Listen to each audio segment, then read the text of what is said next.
Friends, అయోధ్యలోని శ్రీరాముల వారి temple యొక్క full video ఫైనల్గా అయోధ్య రామ మందిర్కి వచ్చాం.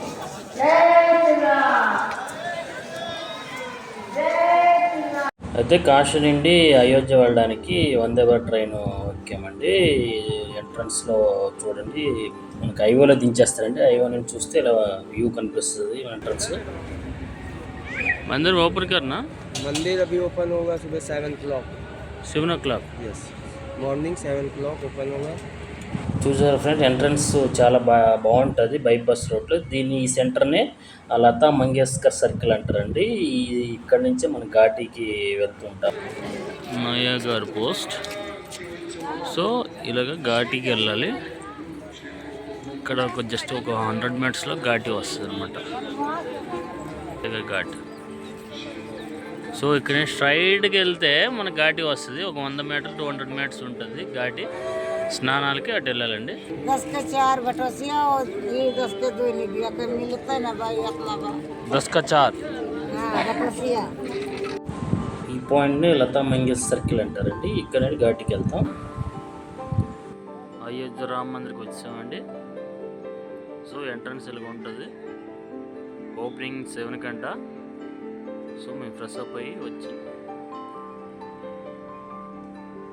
వెయిట్ చేస్తున్నామండి.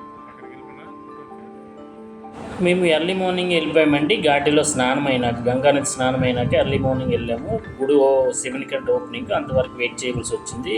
బయటికి ఎవరు పంపించడం లేదండి లోపలికి. సో బయట నుండి ఇలా మీకు వీడియో తీసి చూపిస్తున్నాను. బయట ఎంట్రన్స్ ఇలాగే ఉంటుందండి.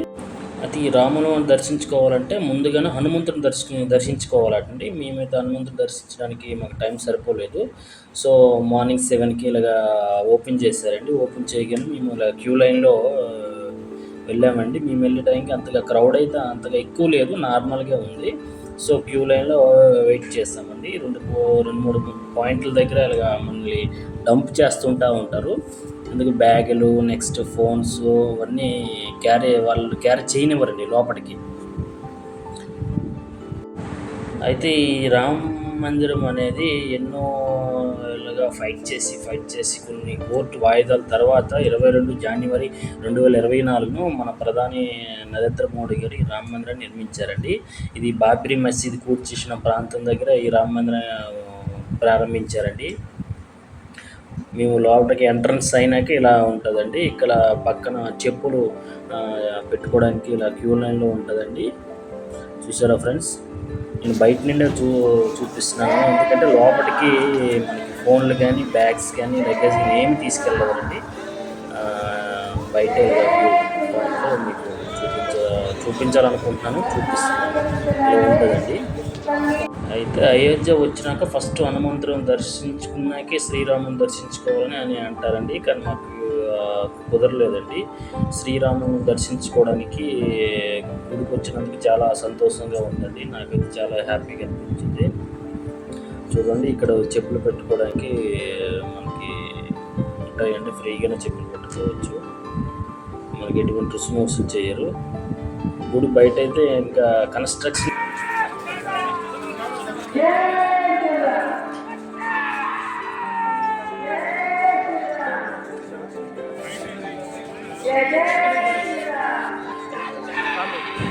అయితే అయోధ్యలో ఏ చోట విన్నా, ఏ మనిషి నోటు వెంబడి వినిపించినది ఒకే ఒక మాట అండి, జై శ్రీరామ్, జై శ్రీరామ్.